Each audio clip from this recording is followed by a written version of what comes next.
Imagine being a thinker, let's say about 2,500 years ago, Hmm.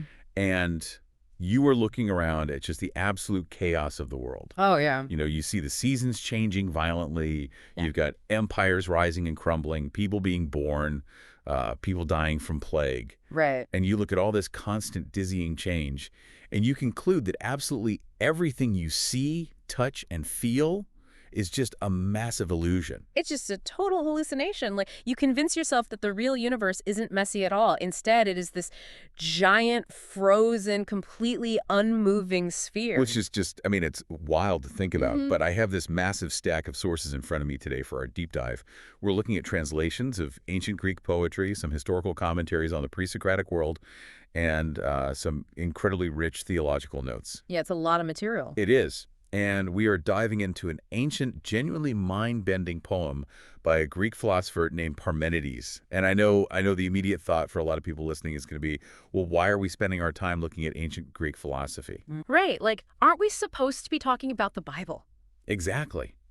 But we aren't just doing a history lesson today. The mission of this deep dive is to see how this one man's desperate search for, an ultimate, unchanging truth perfectly sets the stage for the beautiful, shocking, and vastly superior reality of the biblical gospel. Oh, absolutely. Because when you understand the profound intellectual hunger of the ancient world, like what they were terrified of and what they were desperately looking for, you suddenly realize the explosive nature of the claims made in the Bible. Yeah. The New Testament writers, they weren't just dropping religious platitudes into a vacuum. They were answering the deepest anxieties of their culture. So we should probably set the scene for what that culture actually looked like. Yeah, definitely. So the year is roughly 515 BC.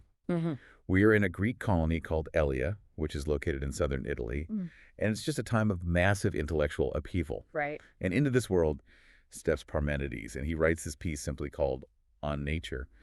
But the literary surprise here is wild. It really is. He writes this intense philosophical argument using the exact same epic rhythm, what's called dactylic hexameter, as Homer's Odyssey.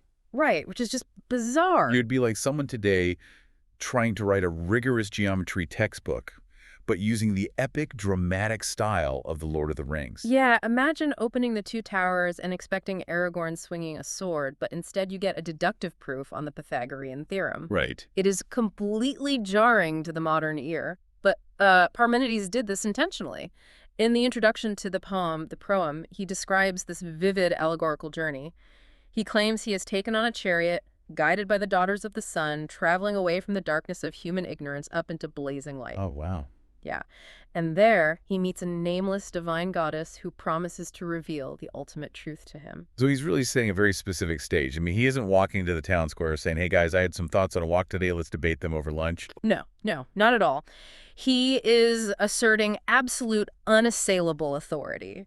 By framing this as a divine encounter, he is telling his audience that his words aren't just, fallible human opinion. He wants them to believe this is infallible revelation. Right. He is trying to force his listeners to abandon their messy, everyday experiences and trust pure, unfiltered logic above all else. Which brings up a massive question. Why would he do that? Like, what was going on in the culture that made someone obsessed with finding a frozen, unchanging reality?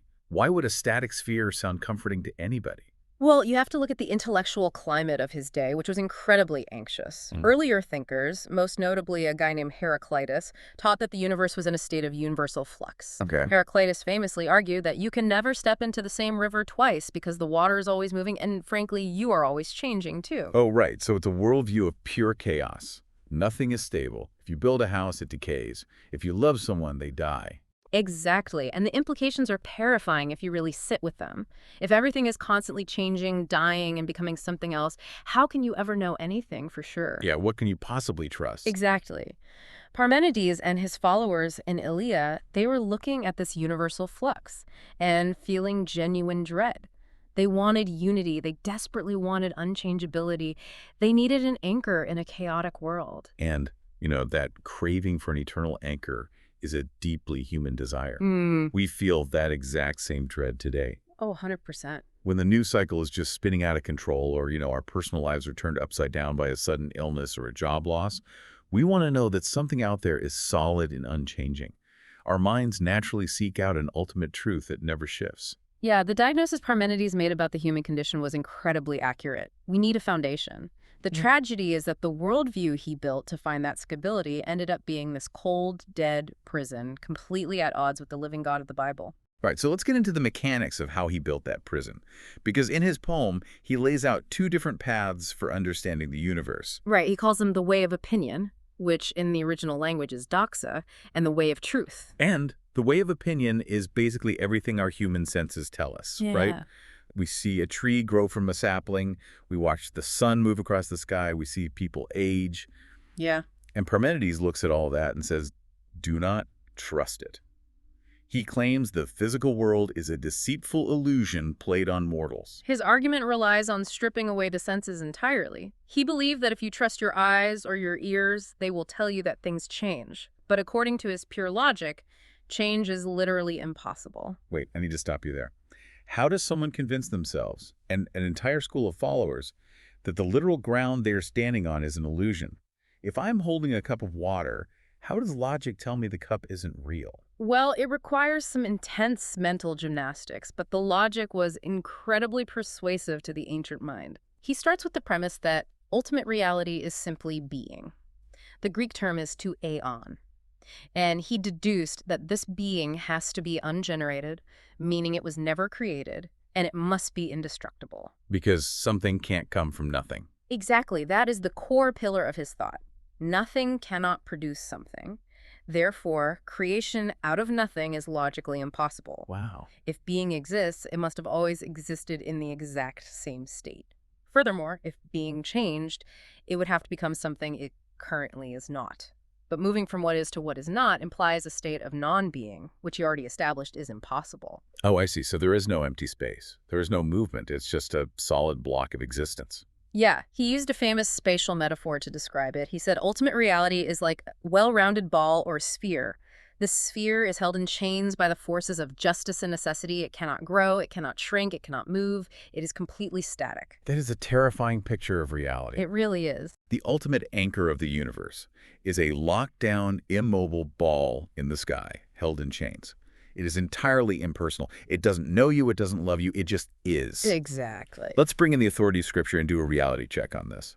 Because the Old Testament gives us a picture of ultimate reality that shatters this frozen sphere, but it does so in a very surprising way. Yeah, it does. Think about Exodus 3. Moses is standing at the burning bush, and he asks God for his name. And God replies, I am, W-H-O, I am. Right. On the surface, a Greek philosopher might read that and say, look, your God is saying, he just is. He is pure being. Parmenides was right. Right. They think they found common ground. And we even believe as Christians that God is unchanging. The book of James says there is no shadow of turning with him. So how do we balance God being unchanging without falling into the trap of viewing him as a frozen static force? That is the crucial question. And the distinction lies in the difference between being physically frozen and being relationally faithful. Okay, unpack that a little. Well, when Parmenides talked about being, he meant it was spatially and temporally locked in place. It couldn't perform in action. But the biblical view of God's unchanging nature is about his unwavering character.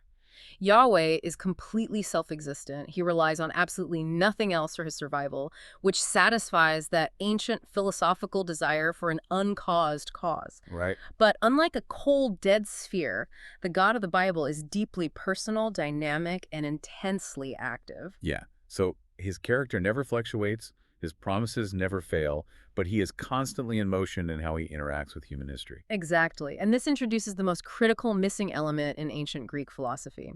In the theological notes we've been reviewing, there is a heavy emphasis on a specific Hebrew concept found throughout the Old Testament. The word is hesed. Hesed. Yeah, and you'll often see it translated in English Bibles as steadfast love or loving kindness. It's such a rich word. It's not just a sentimental feeling, is it? Not at all. Parmenides believed ultimate reality was held together by unfeeling, immobile necessity. But the Bible reveals that ultimate reality, Yahweh, is defined by hesed. This is a dynamic, active, faithful, covenant-keeping love. Wow. It is a love that intentionally moves within human history. It rescues slaves from Egypt. It speaks through prophets. It redeems the broken. The contrast is staggering. An unfeeling sphere locked in chains versus a loving father who makes promises and actively steps into the mess of history to keep them. Yes. Look at Isaiah 45, verses 5 to 7.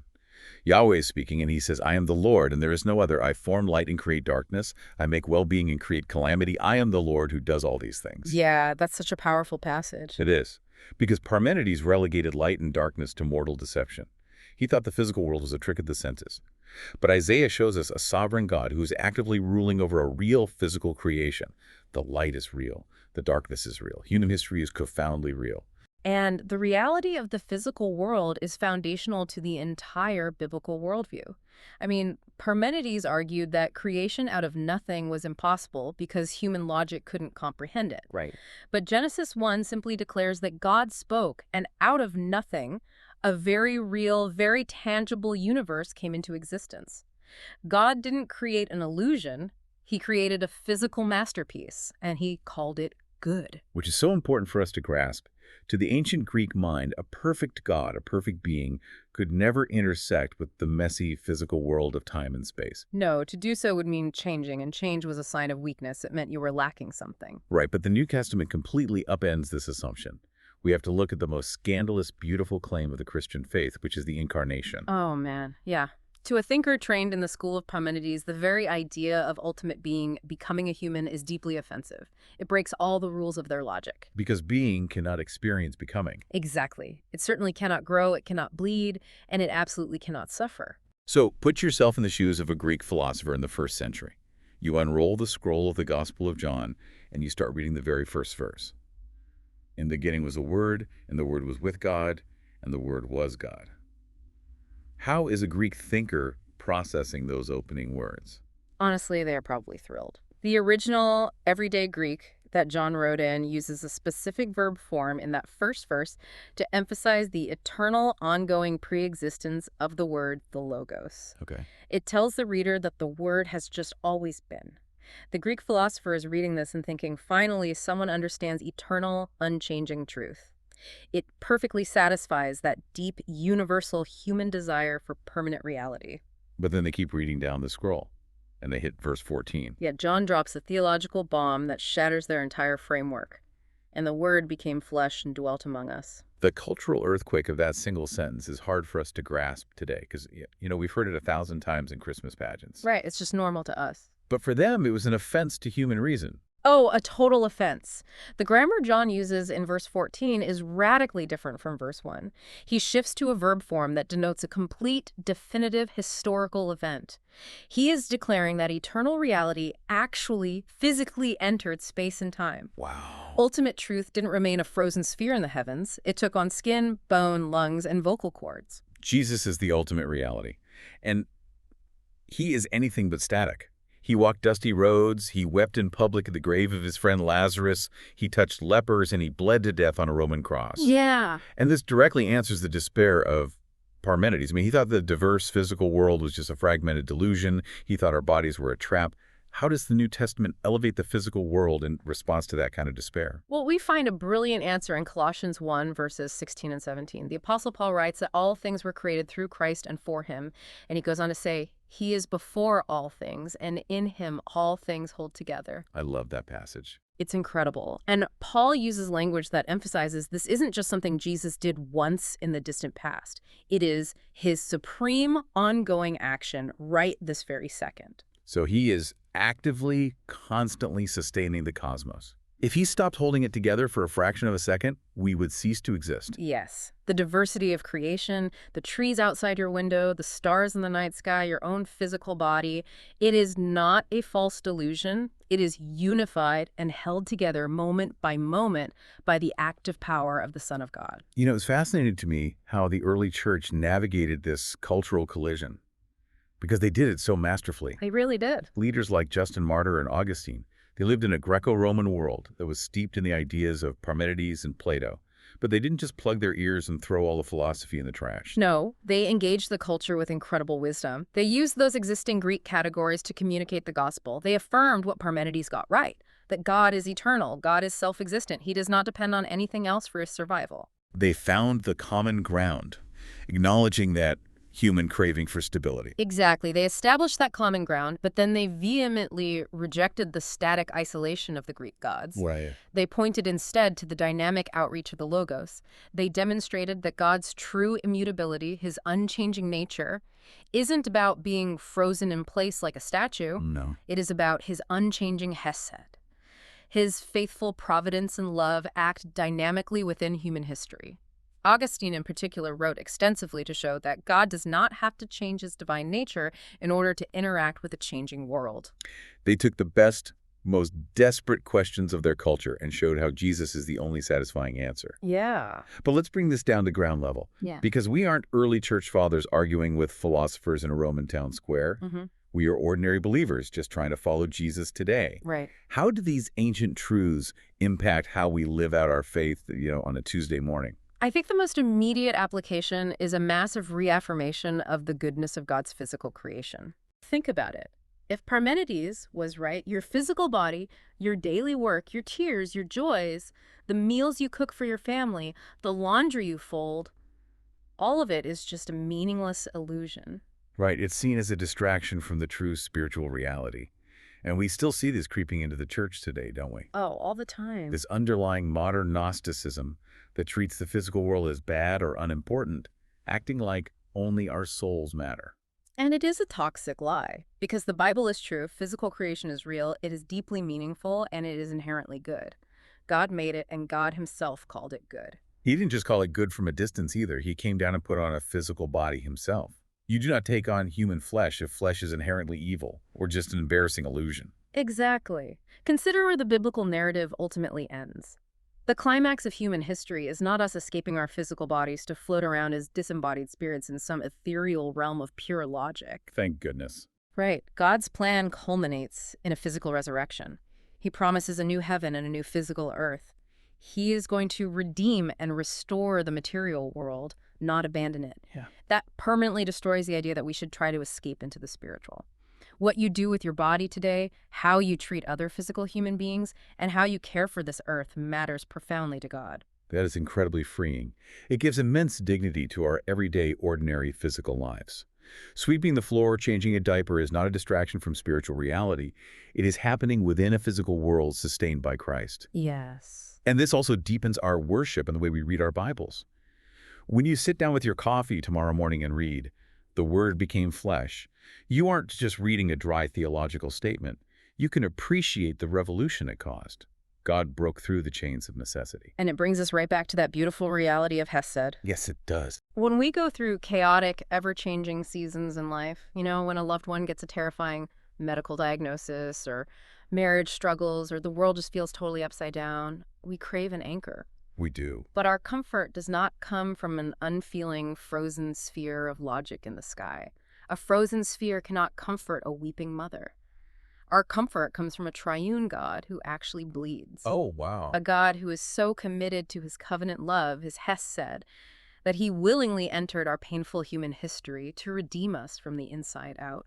I want to pose a question for you, thinking about the ordinary believer listening to this on their commute right now. Okay. They might be feeling overwhelmed by information overload or, stressed about paying their bills or deeply anxious about changing circumstances in their family.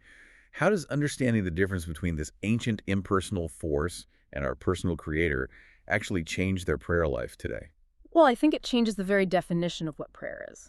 Really? Yeah. How so? If God is just an abstract principle or a frozen sphere of logic, then prayer is basically just meditation. It's just you sitting in a room trying to calm your heart rate and align your own mind with some unmoving reality. Right. But because God is the living Father who actively holds the universe together, because he is defined by dynamic, moving hesed, prayer is an act of real, profound intimacy. Yeah. You are speaking directly to a person who hears you, who loves you, and who actively moves within real temporal history to answer you. You aren't shouting your anxieties into an empty, unfeeling void. You are talking to the Creator who knit your physical body together in the womb and who stepped into time to save you. We don't have to meditate our way out of our problems or try to escape our physical reality. Yeah. We can cry out to a Father who is right there in the mess with us. He is the anchor, but he is a living, breathing, acting anchor. That is just so good. As we wrap up this deep dive into our sources today, I want to leave everyone with a final thought to mull over. We've talked a lot about where Parmenides got it wrong and the terrifying logical trap he built for himself. But in a strange way, he was actually onto something really profound. He correctly diagnosed a fundamental human problem. He looked around and saw that things decay. He realized that our physical senses can deceive us, and he knew that our human minds naturally crave an ultimate, uncaused truth that never shifts. He was absolutely right to look beyond the surface level of reality. He knew he needed a foundation that wouldn't crumble when the world went crazy. Yeah, his instinct was totally right. His mistake, and it was a fatal one, was trusting his own limited human logic over divine revelation. He built a dox out of his own reasoning and tried to force all of reality into it. Right. But when we open Scripture, we are met with a beautiful, breathtaking realization. That eternal, unchanging anchor our human hearts are so desperately searching for. It isn't a philosophical concept. It isn't a frozen sphere held in chains. No. It is a person. The Word became flesh. The Word became flesh. Thank you for joining us today. Look around at the physical world today. Remember that every single atom is being held together by Christ and rest in his unchanging character.